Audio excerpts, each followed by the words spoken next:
Alors merci beaucoup de m'avoir invité. C'est bon, ça marche? Vous m'entendez bien? C'est bon? Il faut que je parle fort. Ok.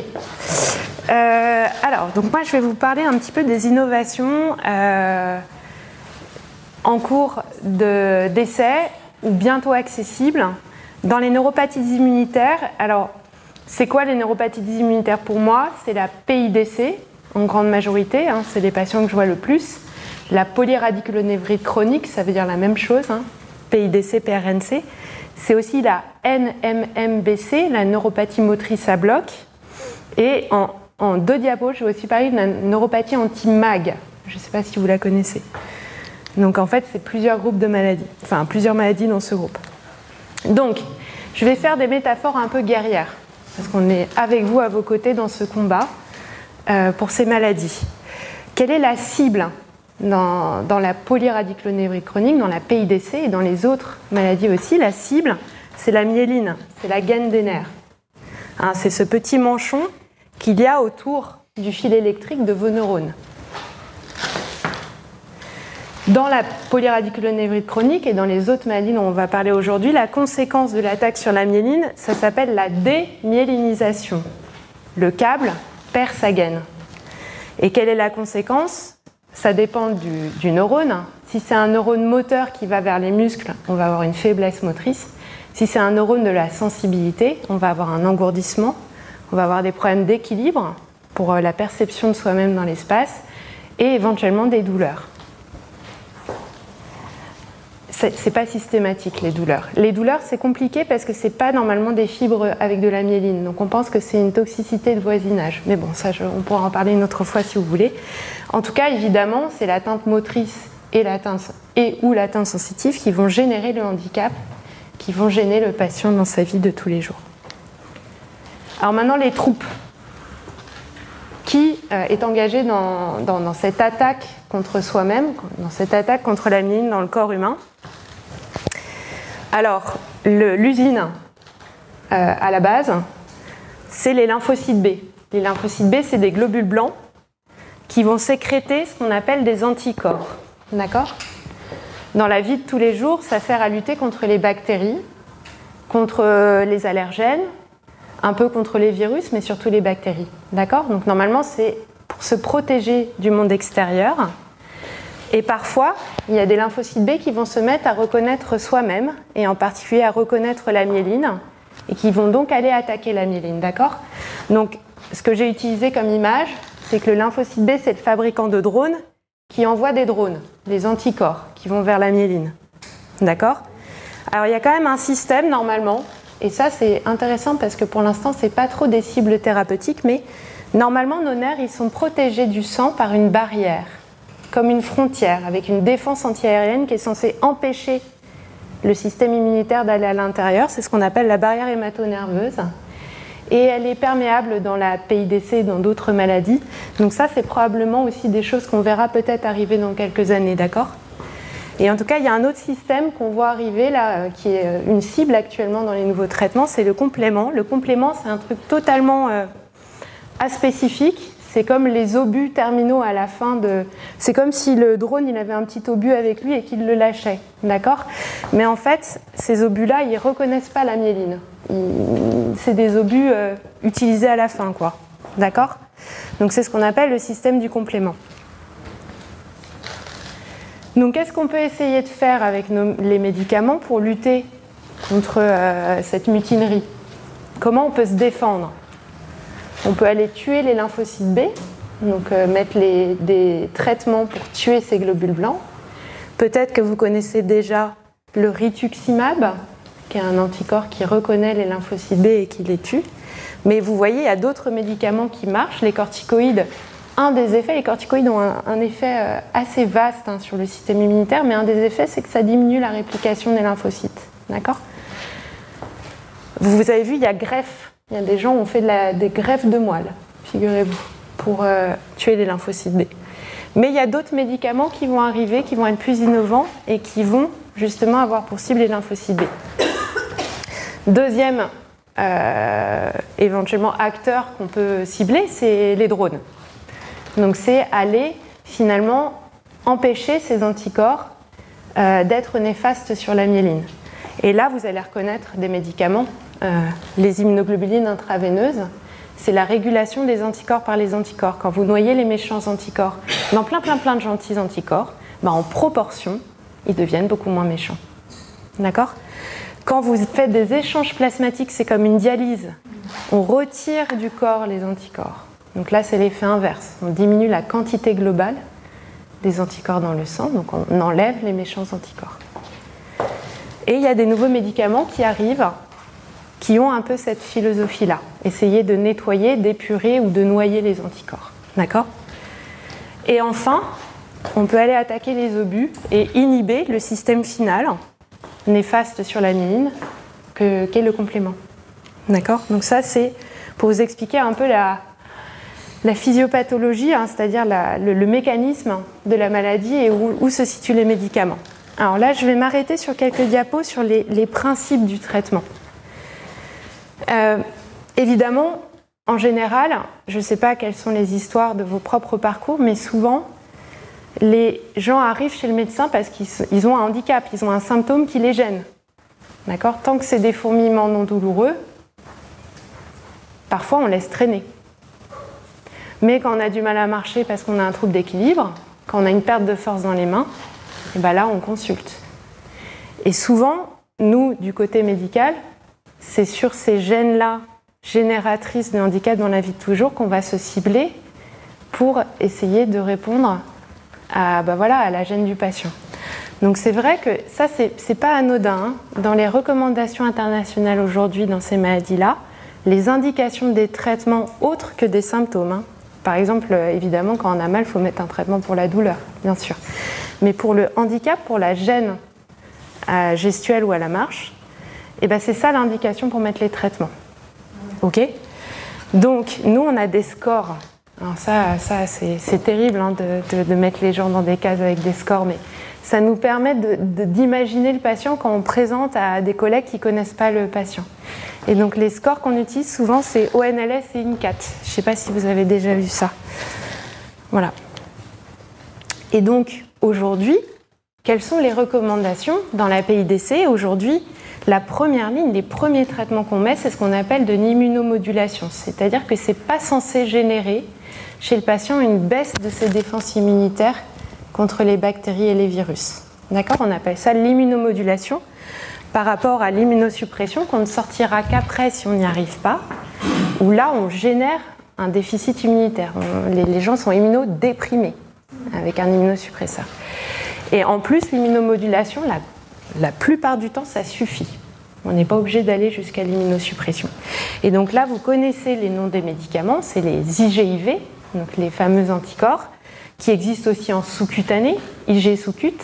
Sinon, il y a les corticoïdes, par la bouche ou en perfusion, et les fameux échanges plasmatiques que j'ai notés EP. D'accord ? En France, on a tendance à mettre les IgIV en premier, parce qu'on les a rapidement, parce qu'on a des stocks dans les pharmacies, donc on n'est pas obligé de les commander, quand c'est des formes aiguës où il faut aller vite, comme la petite Margot, j'ai vu. Aussi parce que les corticoïdes au long cours, ça a des effets secondaires. Ça peut générer du diabète, de l'hypertension. Et puis chez les gens qui démarrent la maladie plus âgés, souvent ils ont déjà de l'hypertension, ils ont déjà des problèmes de cœur, donc on ne va pas mettre des corticoïdes. Et les échanges plasmatiques, ça se fait en réanimation ou dans des unités spéciales. Donc évidemment, on ne va pas lancer un traitement qui impose aux patients de se retrouver dans ces services ultra spécialisés et difficiles d'accès. D'accord ? Donc c'est pour ça que c'est les immunoglobulines souvent en premier. Mais si ça ne marche pas, évidemment, il faut aller essayer les autres. D'accord ? Donc c'est comme ça qu'on réfléchit dans les indications des traitements.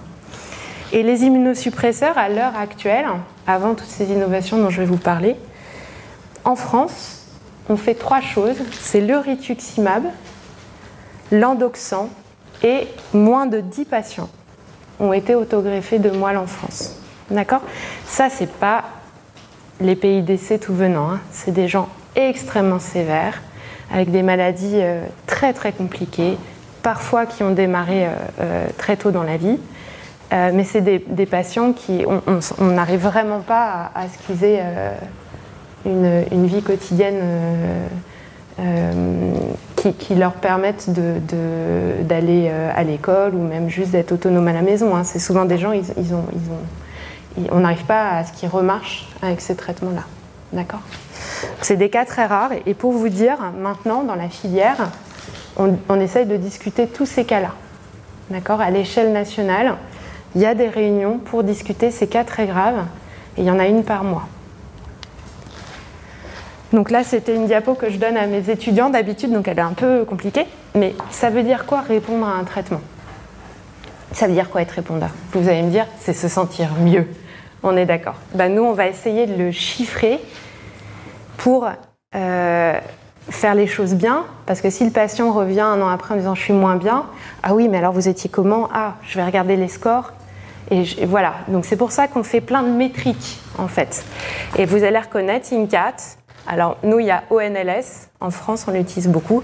Il y a la force, il y a l'examen de la sensibilité. Enfin, voilà, on essaye d'avoir une métrique de l'évaluation clinique des patients. Et ça, c'est les critères internationaux de réponse. Pour vous dire hein, qu'on ne peut pas faire tout ce qu'on veut, quoi. Il y a un petit côté un peu réglementaire aussi de notre côté, d'un point de vue indication. Voilà. Alors, là, je vais un peu paraphraser François, mais c'était pour... Je vais commencer à vous parler des nouveaux traitements. Alors, les nouveaux traitements, en ce moment, dans la PIDC, on est là. Hein ? Donc, comme a dit François, ça a démarré probablement il y a 8-10 ans, mais là, on est vraiment dans une phase, dans les neuropathies immunitaires, où on est là à la phase 3. On va bientôt avoir de la commercialisation. On a très bientôt de la commercialisation de nouveaux traitements. Comme l'a dit François à juste titre, nos objectifs, c'est soit que ça marche mieux que ce qui existe déjà. Donc c'est les gens qui ont une réponse au traitement immunomodulateur, mais qui n'est pas complète. Ou alors qui ont un état clinique qui varie dans le temps, où ils sont moins bien avant leur cure d'immunoglobuline, où ils sont moins bien dès qu'on baisse les corticoïdes. Ou alors c'est des gens qui ont des effets secondaires à cause des médicaments. Ou alors la sous-cute ou l'intraveineux, il y a un problème d'accès pour les perfusions intraveineuses. Au bout d'un moment, hein, les gens qui font des cures depuis des années, souvent les veines sont abîmées. Donc voilà, les objectifs, c'est probablement d'avoir ce qu'on appelle ce besoin médical non couvert chez les patients pour qui l'immunomodulation ne marche pas assez bien ou marche bien, mais avec une gêne résiduelle liée au traitement dans la vie quotidienne. D'accord ? C'est ça l'objectif, pourquoi on met tous ces nouveaux traitements. Donc là, je vous ai un petit peu parlé des acteurs, on les reconnaît sur cette diapo. Donc, il y a l'usinadrone tout en haut, les lymphocytes B, les nouveaux médicaments qui vont commencer dans les études, c'est les BTKI. C'est pour que vous ayez un peu le nom, je ne vais pas trop en parler aujourd'hui. Ensuite, vous avez les drones, donc c'est les anti-FcRn, c'est le nom de la classe de médicaments. Et puis ensuite, plus facile, les obus, le complément, les anti-compléments. D'accord ? Donc je vais surtout me concentrer sur les anti-FcRn qui recyclent les anticorps, vous allez voir, qui inhibent le recyclage, et les anticompléments. Je vais vous expliquer. Donc ça, c'est les noms des médicaments. Vous avez vu, ils sont faciles à retenir. Hein ? Déjà pour moi, ils sont difficiles, mais alors pour vous ? Premier terreau à la sortie. Voilà. Et donc je vous ai mis en rouge ceux où, moi personnellement, j'ai vu des patients dans les études. Donc c'est vraiment des médicaments que je connais parce que j'ai vu des patients qui les ont pris. D'accord ? Ce qu'a dit François, et je le redis très rapidement sur cette diapo, il y a des médicaments anti-FcRn et des médicaments anticompléments qui ont déjà été essayés dans d'autres maladies. Il y en a même où c'est exactement les mêmes. Il y a des anti-FcRn qui ont été essayés dans la myasthénie. Donc évidemment, quand on connaît déjà comment se comporte un médicament chez des gens, en termes d'effets secondaires, etc., c'est évidemment plus facile. Et les anticompléments, c'est des médicaments qui ne sont pas tout neufs non plus, qu'on utilise dans d'autres maladies que la neurologie depuis longtemps. Donc c'est pas des médicaments sortis du chapeau qui n'ont jamais été essayés chez des gens en termes de cible. D'accord ? Et donc là, c'est pour vous montrer tous les essais cliniques à Bicêtre. Et on ne participe pas à tout. Donc vraiment, il y a plein d'essais. Et vous avez vu phase 2, phase 2, 3, phase 2, phase 3, phase 3. Donc vraiment, on arrive dans le dur là, de la recherche qui va aboutir, on l'espère, à plein de nouveaux médicaments. pour vous commercialiser et qu'on peut prescrire. Alors, on va commencer par les anti-FcRn. Les anti-FcRn, rien que ça, c'est difficile à retenir. En fait, on a un système dans le corps. On a un placard de grand-mère. Vous connaissez les grand-mères qui mettaient du sucre et de la farine de côté au cas où? Eh bien, on a des placards dans nos cellules où on garde un petit peu d'immunoglobuline et puis on la relargue au fur et à mesure, histoire qu'elle ne parte pas trop vite à la poubelle, vous voyez? D'accord? Eh bien, en fait, l'idée des anti-FcRn, c'est qu'on va mettre un pied dans la porte du placard. On va remplir le placard avec autre chose. Comme ça, les anticorps, ils ne peuvent pas aller dans les placards. Donc, ils sont tous dans le sang. Et comme ils sont tous dans le sang, ils vont être recyclés plus vite. D'accord? J'ai essayé de vulgariser au maximum. En fait, c'est hyper compliqué de trouver la métaphore. Mais globalement, ça accélère le recyclage des anticorps. Donc, ça aboutit à une diminution de la quantité en anticorps dans le sang. On pourrait rapprocher ça un petit peu des échanges plasmatiques. On pourrait. Mais c'est vraiment pas très scientifique ce que je raconte. Hein. J'essaye de trouver des analogies. Alors, moi je vais vous parler de je vais vous en parler de deux où j'ai vu des patients dans le cadre d'études.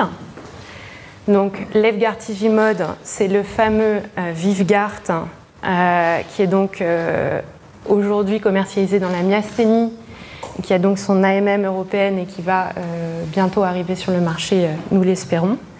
Et donc, c'est l'étude dans la PIDC, elle s'appelle ADER. C'est cette fameuse étude qui a été publiée l'année dernière. Et juste pour aller dans le pratique, c'est une sous-cutanée une fois par semaine dans l'étude. D'accord ? Et pour vous montrer un petit peu comment on essaye de prouver qu'un médicament marche, les patients, en fait, ils arrêtaient le traitement qu'ils avaient. Il fallait que ce soit des patients qui répondaient à l'immunomodulation. Normal, hein, on ne va pas mettre des patients qui ne répondent pas, parce que on veut essayer de faire aussi bien que l'existant. Donc on prend des patients qui répondent à l'immunomodulation, on arrête, et normalement, ils s'aggravent, parce qu'ils étaient dépendants de leurs médicaments. Et quand ils s'aggravent, paf, on dégaine le nouveau médicament, et là, on les surveille aux petits oignons pour vérifier qu'ils répondent. On ne va pas attendre qu'ils s'aggravent comme ça, c'est pas sympa. Vous êtes d'accord? Donc, on les garde dans l'étude s'ils répondent aux médicaments. Ça, c'est cette phase-là. Une fois qu'ils répondent, on rentre dans le dur, ce qu'on appelle les études contre placebo. Placebo, ça veut dire traitement sans activité. C'est comme si on prenait une gélule où on n'avait que l'enveloppe, mais pas le produit à l'intérieur. D'accord? Donc là, c'est des sous-cutanés où il n'y a rien dedans. On met du sérum physiologique. D'accord? Et donc là, ni le patient ni le médecin ne savent, il n'y a que le pharmacien, dans la seringue qu'on donne, si c'est du traitement ou si c'est du placebo. Et là, on regarde pareil, on surveille aux petits oignons. Et si on s'aggrave, on remet le médicament actif, parce qu'on sait qu'il marche. D'accord? Ok? Et voilà, donc c'est comme ça une étude pour essayer de prouver l'efficacité d'un traitement. C'est un des designs. Comme l'a dit François, l'autre design, c'est de mettre contre comparateur actif, c'est-à-dire contre un traitement. Ce serait les immunoglobulines. Vous allez voir, il y a des études contre immunoglobulines. Ok? Sauf que contre immunoglobuline, c'est intraveineux avec une sous-cute. Comment on fait? Eh ben, on prend soit une fausse sous-cute, soit une fausse intraveineux, mais on a les deux, quoi. On est obligé. Sinon, on sait ce qu'il a, le patient. D'ailleurs, pourquoi on doit être aveugle? Pourquoi on ne doit pas savoir, à votre avis? Parce qu'il y a certainement un effet psychologique. Exactement. On a tellement envie que ça marche. Tous, le patient, le médecin. Donc il ne faut pas qu'on ait une conviction avant de commencer. Et donc les résultats sont positifs. Ça veut dire résultat positif, ça veut dire qu'on a réussi à montrer une efficacité du médicament statistiquement. D'accord? Déjà, le résultat tout simple, c'est que quand on arrête l'immunomodulation et qu'on donne le médicament, quand le patient s'est aggravé, il y en a 66% qui répondent, qui s'améliorent. Donc déjà, c'est un résultat hyper important. Après, quand on analyse les études, ça, c'est pas vous, c'est nous pour essayer de comprendre quel patient il y avait dans l'étude. c'est important de regarder quel était leur niveau de gravité. Est-ce que c'était des patients légers? Est-ce que c'était des patients très sévères? Est-ce que c'était des patients modérément sévères? Tout simplement pour essayer d'imaginer ce qu'on fera pour nos patients en fonction de leur maladie, en fait. Ça a marché chez des patients moyennement sévères. Ah bah je vais plutôt, au début, essayer chez des patients moyennement sévères, parce que je voudrais avoir le même effet que dans l'étude. D'accord? Ensuite, un point qui est majeur, c'est les effets secondaires. On regarde ce qui s'est passé. Eh bien, dans cette étude-là, ça a été essentiellement des réactions au point d'injection. Vous savez, c'est assez fréquent dans les traitements sous-cutanés. D'accord?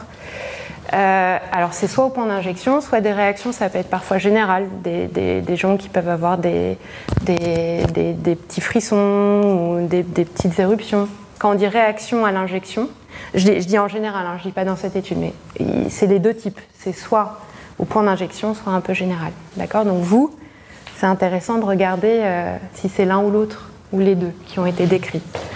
Et il y a eu des maux de tête et des infections. Des infections, pas des sévères. Hein, dans les infections, en général, c'est des infections, je dis en général aussi, hein, soit on parle d'infections sévères quand les gens ils doivent être hospitalisés, prendre des antibiotiques, par exemple des grosses pneumopathies, grosses infections du poumon, des choses comme ça. Et quand on parle d'infection en général, c'est plutôt le rhume, l'angine, la sinusite.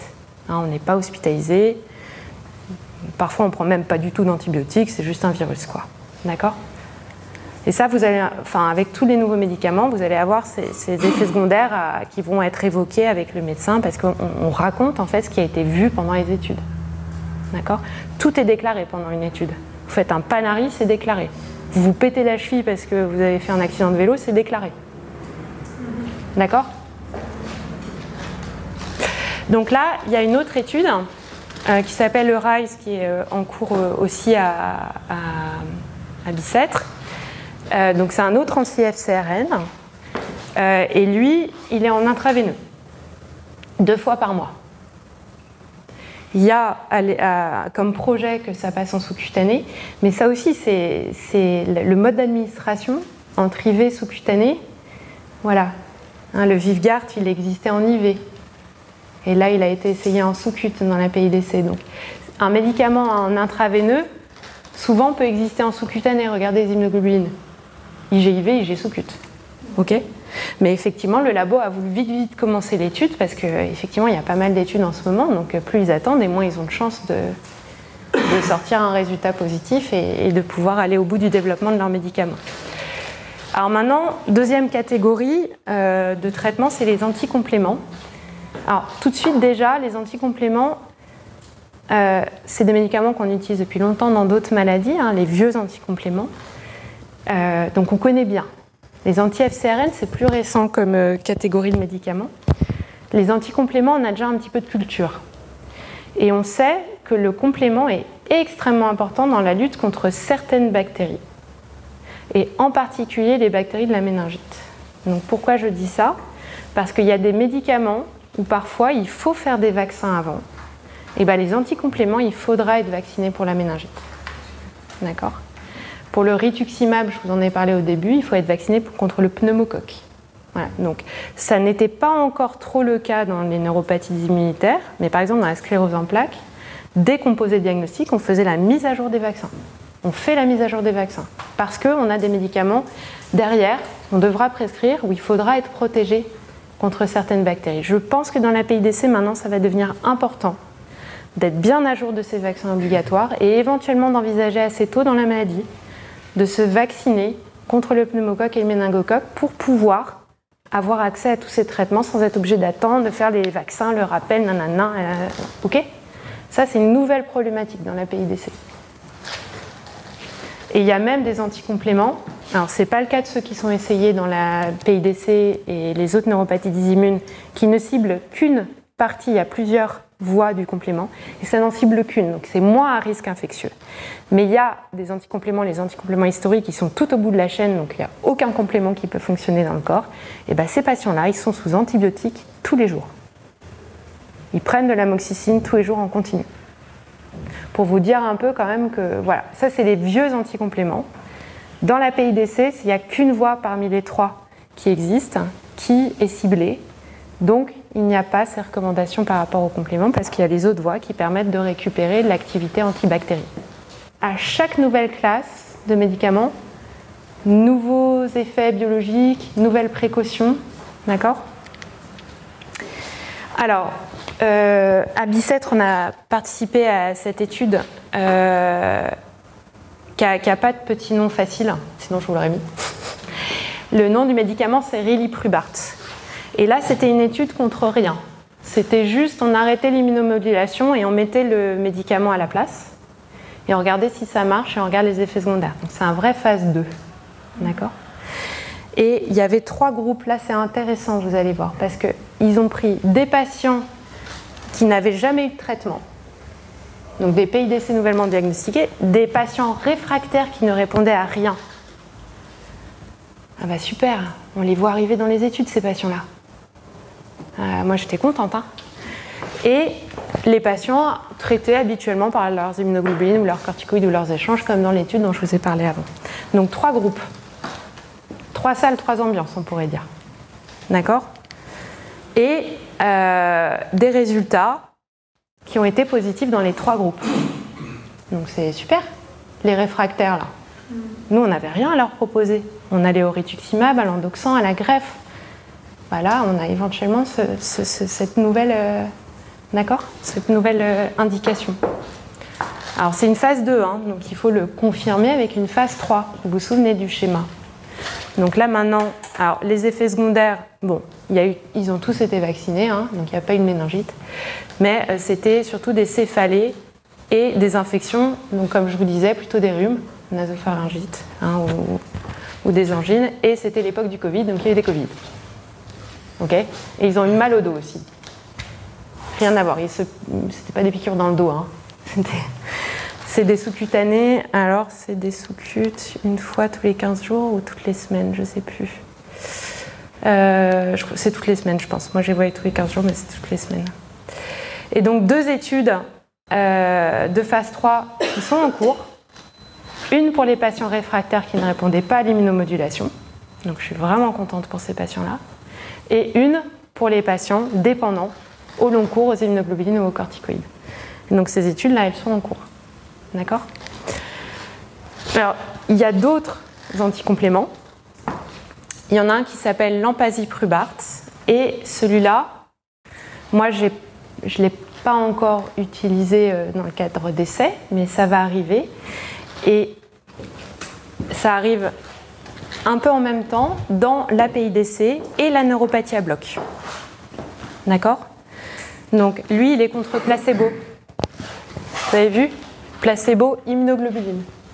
Pardon, excusez-moi, je me suis mal exprimée. Il est contre traitement actif. Donc, soit on a l'immunoglobuline, soit on a l'Empasiprubart. Mais on est obligé de se taper une intraveineuse et une sous-cute. L'un des deux est le faux médicament. C'est bon ? Ensuite, encore un autre, le Claseprubart, un anti-C1S. Et nous, on ne participe pas, mais si c'est là, on va peut-être participer. Attendez, bon, je me mélange un petit peu, je suis désolée. C'est un anti-C1S, donc c'est le même élément du complément que le Riliprubart.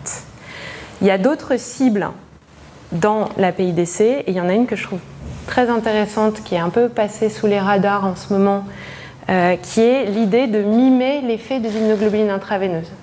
Donc on prend le petit morceau qui s'appelle le FC, qui est la petite portion commune à tous les anticorps, et on en fait un faux, et on le met dans le sang pour essayer de faire la même chose que quand on fait des immunoglobulines intraveineuses, de noyer les anticorps. D'accord ? Donc ça va commencer. Ça s'appelle INFGOR. Je ne sais pas encore si on va nous proposer de participer, mais c'est encore une nouvelle cible. Et les BTKI dont on parlait, on m'avait dit qu'il y aurait des choses qui allaient arriver en termes d'études, mais pour le moment, en tout cas, je n'ai pas eu de synopsis d'études qui nous a été proposée.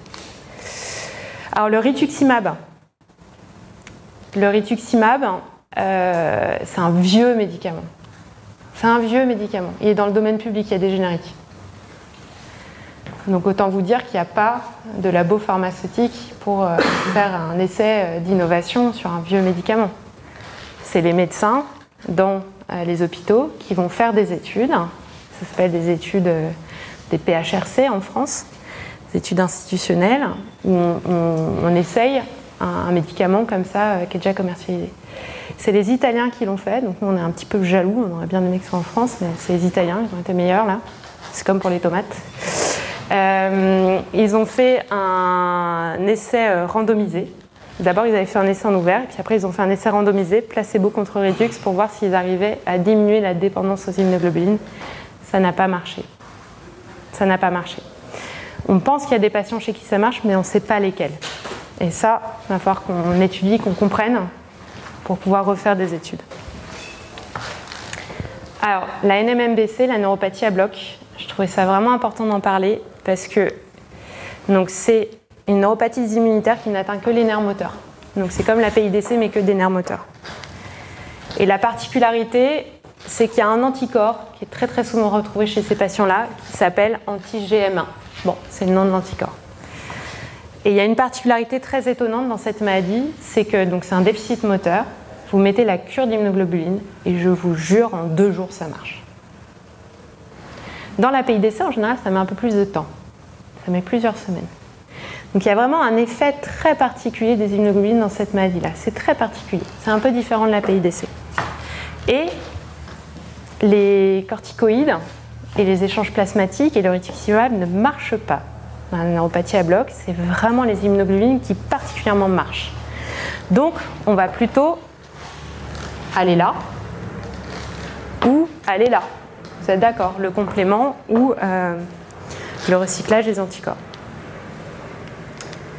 Et donc, de manière assez logique, le recyclage des anticorps, je vous ai dit que les échanges plasmatiques, ça ne marchait pas trop dans la neuropathie à bloc.